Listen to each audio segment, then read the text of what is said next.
Meus irmãos, vamos estar abrindo nossas Bíblias agora, nesse momento, no livro de Salmos. Nós estamos vendo aí, o tema desse ano é o amor gracioso de Deus. E o Salmo 15, ele fala desse amor gracioso de Deus, que ele é manifestado em nossas vidas através de uma conduta. O servo de Deus, ele fala, tem que ter essa conduta. Então você que está em casa, já esteja compartilhando esse link. E esse Salmo 15, o que ele fala? Né? Esse Salmo 15, ele fala exatamente sobre o que? A conduta. Isto é, o Salmo 15, ele é a descrição de como deve ser o comportamento daquela pessoa que tem esse gracioso amor de Deus. Que essa pessoa que recebeu esse amor, como é que essa pessoa vai se comportar? O livro de Deuteronômio, no capítulo 6, versículo 5, fala: amarás, pois, o Senhor teu Deus de todo o teu coração, de toda a tua alma e de toda a tua força.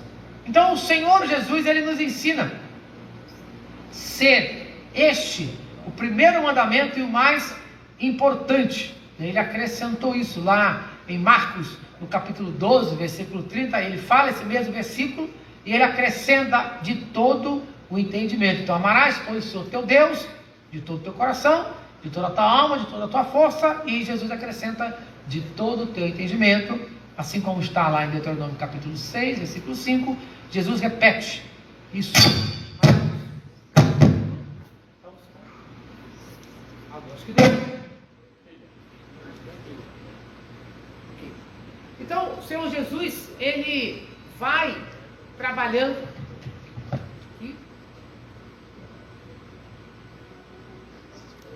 Alô? Ok, voltamos. Então, o Senhor Jesus, ele vai trabalhando.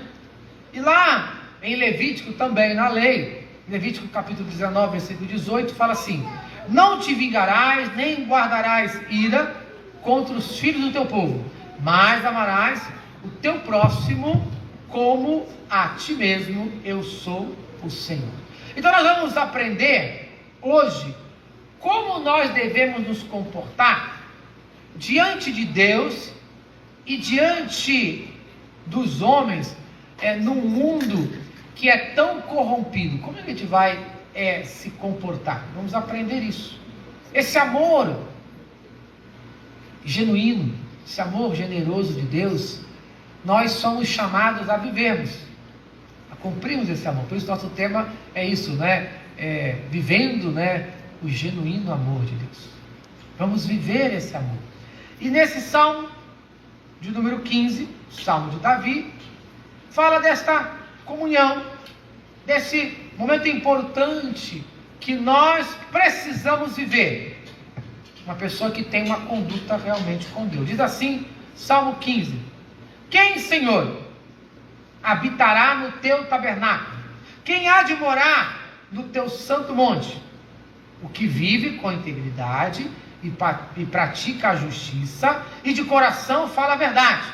O que não difama com sua língua, não faz mal ao próximo, nem lança injúria contra o seu vizinho. O que a seus olhos tem por desprezível ao malvado, mas honra aos que temem ao Senhor. O que jura com dano próprio e não se retrata. O que não empresta o seu dinheiro com usura, nem aceita suborno contra o inocente. Quem deste modo procede, não será jamais abalado. Amém. Esse salmo aqui, ele fala realmente de como viver o amor de Deus. Esse é o amor genuíno de Deus. Ele dá aqui algumas características de uma pessoa que vive o amor genuíno de Deus. Vivendo o genuíno amor de Deus. Porque é muito fácil falar do amor de Deus de palavras. Difícil é viver o amor de Deus. E é isso que o salmista está dizendo. Como você deve viver o genuíno, o verdadeiro amor de Deus. Como você deve viver? Então, vamos aprender algumas lições. Primeiro lugar, para viver esse amor genuíno, é preciso falar de forma gentil com o próximo. Versículo 2, ele começa dizendo assim: o que vive com integridade. Integridade aqui é inteiro. Integridade pode ser também aqui traduzido como sinceridade. Sinceridade, ela vem de uma palavra que quer dizer sincera. Preste atenção nessa definição bonita. Sinceridade vem de uma palavra que quer dizer sincera. E da onde surgiu essa palavra? No passado, no Oriente, existiam muitos bazares com cerâmicas. E muitas vezes as cerâmicas quebravam. E aí, os comerciantes desonestos, o que eles faziam? Eles colavam as cerâmicas com cera. Colavam as cerâmicas com cera.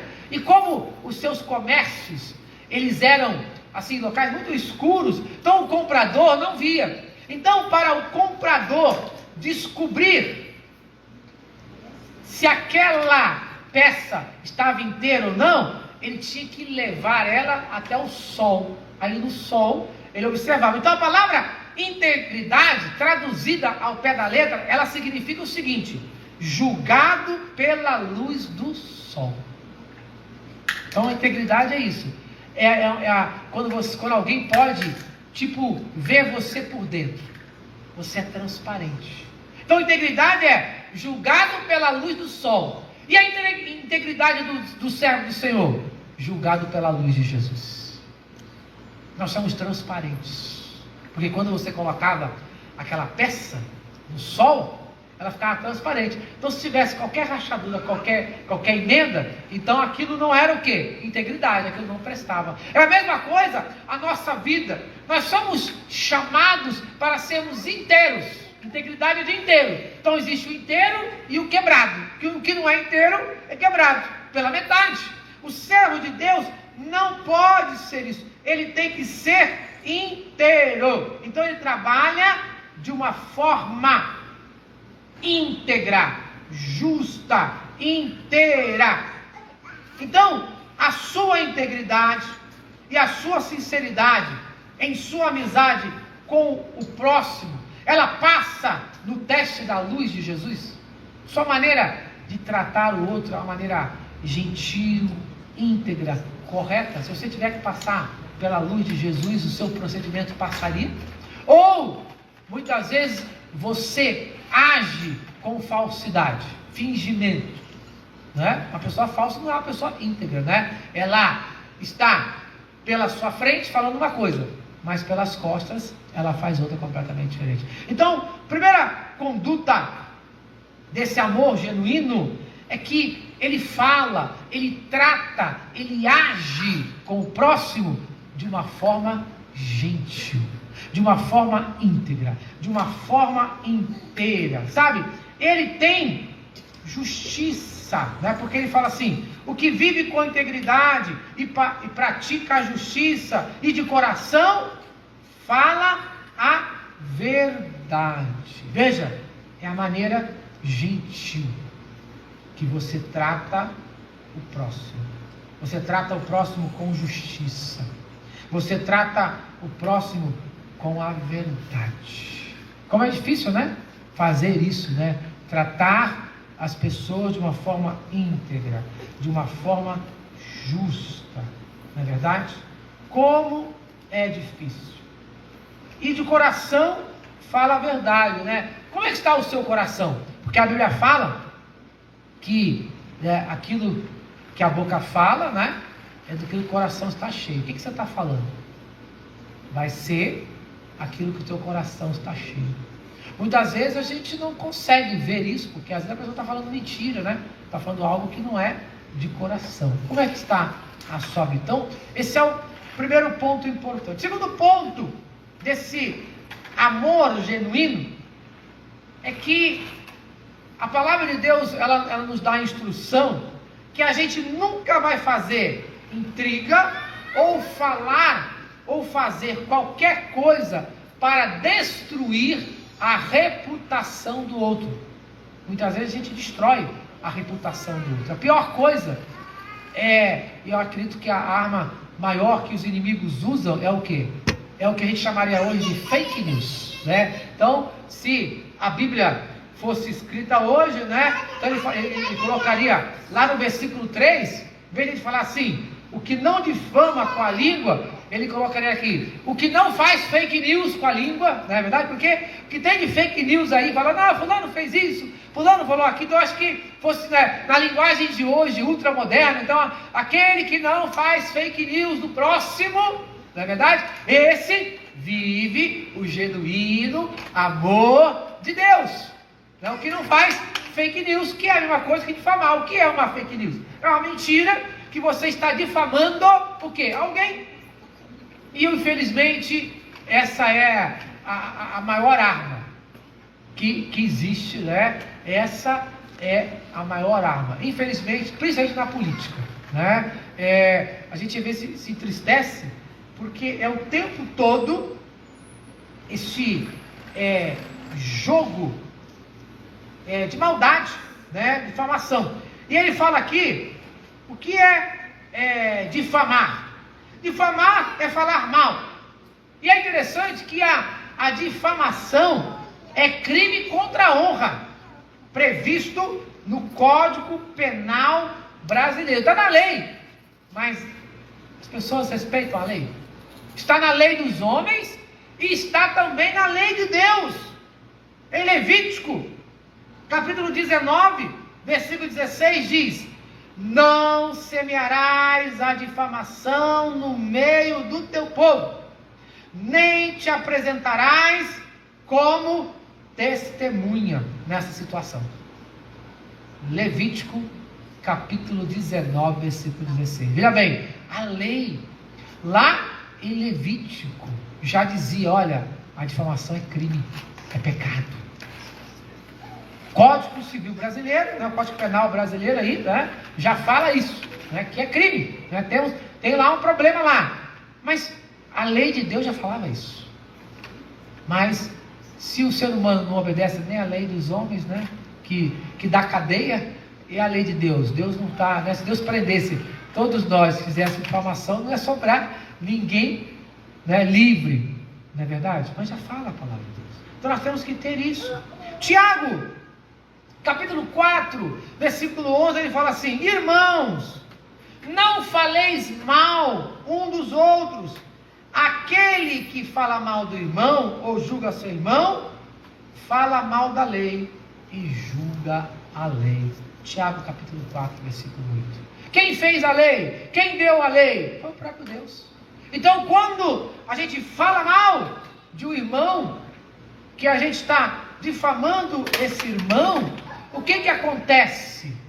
Estamos falando mal do próprio Deus, do próprio Criador, pois foi Ele que criou a lei, Ele que criou o ser humano. Então nós temos que pensar, será que nós temos falado mal de alguém? Será que estamos fazendo mal ao próximo? E talvez você faça aquela mesma pergunta que fez o doutor da lei lá, né, a Jesus Cristo: quem é o meu próximo? Que se encontra lá, né, em Lucas capítulo 10, dos versículos de 25 a 37, que fala da parábola do bom samaritano. Eu ouso dizer que, infelizmente, o pior e maior pecado dentro da igreja é a calúnia e a difamação. Muitas vezes está muito preocupado, né, que alguém roubou, que alguém adulterou, né, coisa assim, digamos assim, pecados cabeludos, digamos assim. Mas eu diria que o pior pecado é a difamação, é a calúnia, que vem de uma mentira. Porque a Bíblia diz que o pai da mentira é o diabo. Interessante que a Bíblia não chama o diabo de pai dos assassinos, de pai dos adúlteros, de pai dos ladrões, mas ele diz que ele é o pai da mentira. Veja, e às vezes a gente até fala brincando, não, mas é só uma pequena mentirinha. Existe mentira pequena e mentira grande. Não existe mentira, é mentira. Ah, não, é apenas uma meia-verdade. Existe uma meia-verdade, é uma mentira completa.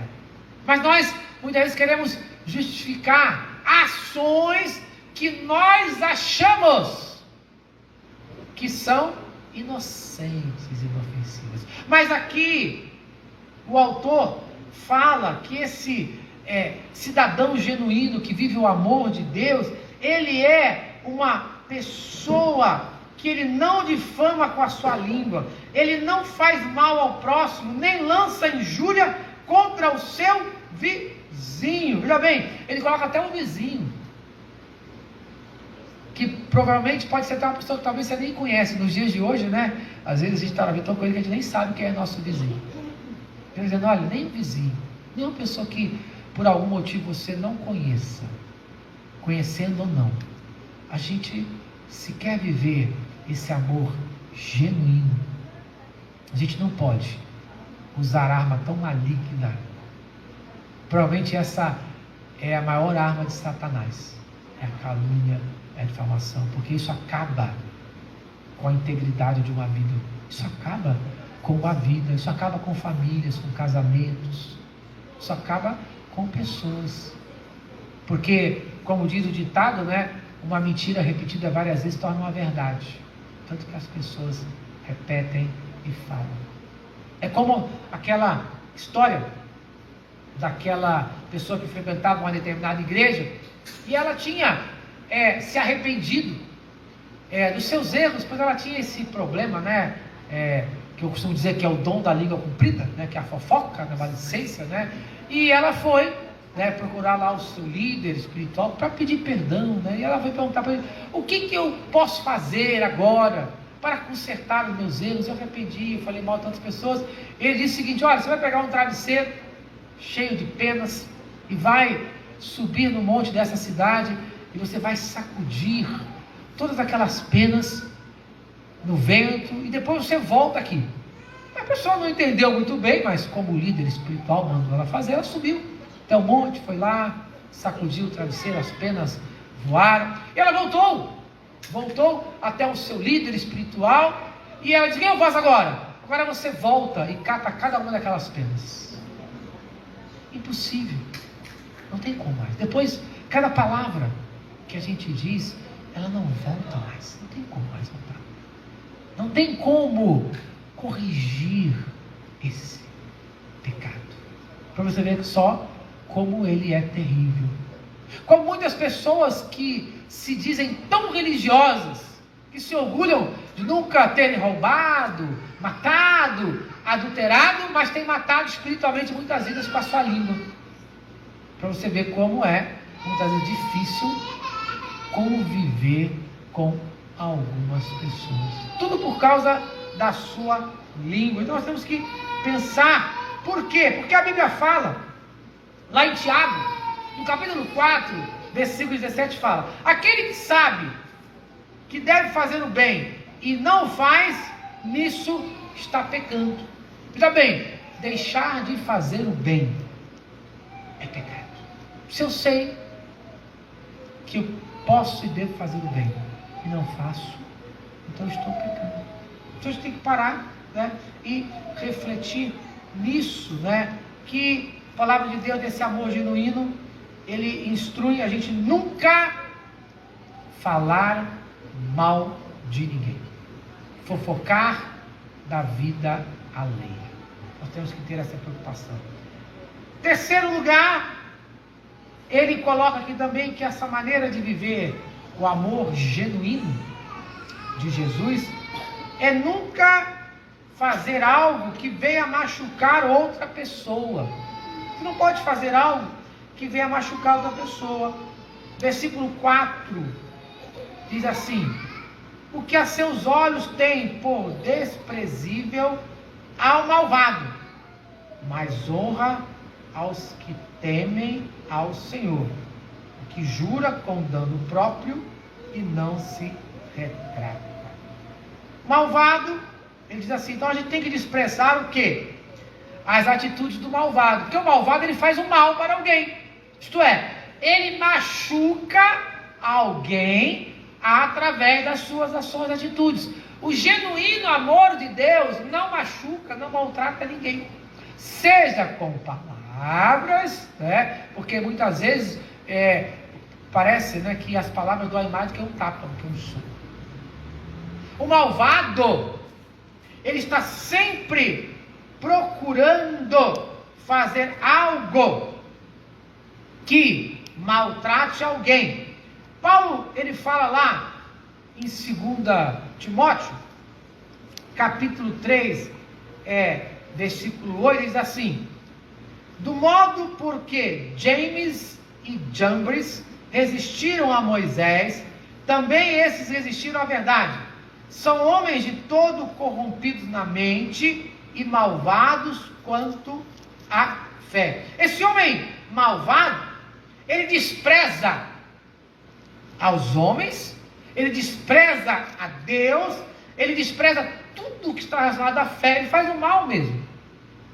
Ele prejudica as pessoas. E aqui ele coloca esses dois homens aqui como aquele, dá o nome como aqueles feiticeiros lá no palácio de Faraó, que se levantaram, né, contra Moisés para resistirem. E muitas vezes nós vamos encontrar dentro da casa de Deus pessoas que agem assim, que se levantam contra a fé, são malvados, são corrompidos, estão dentro da casa de Deus para prejudicar a casa, assim como levantaram contra Moisés, que era o líder espiritual. Muitos se levantam dentro da casa de Deus. E a Bíblia fala que nós temos que honrar aos que temem ao Senhor. Temos que respeitar aos que temem ao Senhor. Não se levantar contra eles. Não pagar o bem que esses fazem com o mal. Romanos capítulo 13, versículo 7 diz: pagai a todos o que é devido. A quem tributo, tributo. A quem imposto, imposto. A quem respeito, respeito. A quem honra, honra. Jamais agir como homem malvado, como homem cruel. Jamais fazer algo que possa prejudicar alguém. E é interessante que ele termina esse versículo 4 dizendo assim: o que jura com dano próprio e não se retrata. Isto é, você fez um juramento, fez um negócio, você deu a sua palavra, e você vai cumprir, mesmo que você tome prejuízo. É isso que ele está dizendo aqui. Você vai cumprir, você deu a sua palavra, então você vai ter que cumprir, mesmo que você tome prejuízo. Esse é o amor genuíno de Deus, mesmo que você tome prejuízo. Isso é o que Jesus diz de exceder a lei dos fariseus. Por quê? Os fariseus, o que os fariseus faziam? Os fariseus, eles cumpriam a lei, mas eles cumpriam a lei por obrigação, não por amor. O amor genuíno de Deus, vivendo esse amor genuíno, você faz não porque você é obrigado pela lei, mas você faz porque você ama a Deus. É diferente. Como servo de Deus, se queremos viver esse genuíno amor, não é por obrigação. O pastor mandou fazer, tem que fazer. Não, é por amor. Mesmo que você tenha um dano próprio, ele não se retrata, isto é, ele não volta atrás do negócio dele. Ele fez um negócio, ele vai tomar prejuízo, ele vai dizer: não, olha, eu não vou ter lucro nesse negócio, eu vou voltar atrás. Não, ele vai manter a palavra. Isso é exceder a justiça dos fariseus. Por isso que Jesus citou, entre vários exemplos, aquele, se alguém te obrigar 1 milha, vai e anda 2 milhas com ele. Por quê? Porque a lei romana dizia: olha, se um soldado romano obrigar você a andar com ele 1 milha para carregar aí sua mochila, as coisas de guerra dele, você tem que andar 1 milha. Ele falou: então ande 2, porque 1 milha você é obrigado, a outra você faz por amor. É isso que Jesus está dizendo. É isso que o Salmo está dizendo. Que a gente tem que viver esse amor. Isto é, a gente tem que fazer as coisas por amor, não por obrigação. Porque muitas vezes nós fazemos as coisas na casa de Deus por obrigação. Então, eu não vou machucar outra pessoa, porque eu amo a Deus em primeiro lugar e amo ao próximo como amo a Deus. É amor. Isso é viver o verdadeiro amor, o genuíno amor de Deus. É não machucar ninguém, não prejudicar ninguém, não levar vantagens, pois muitas vezes eu quero levar vantagens. Quantas vezes a gente leva vantagens do próximo? Isso é machucar alguém, quando eu levo vantagens, quando eu sou desonesto. E finalmente, o amor genuíno, ele não ganha dinheiro com usura nem com desonestidade. Muitas pessoas, elas se enriquecem porque são mesquinhas, elas são desonestas.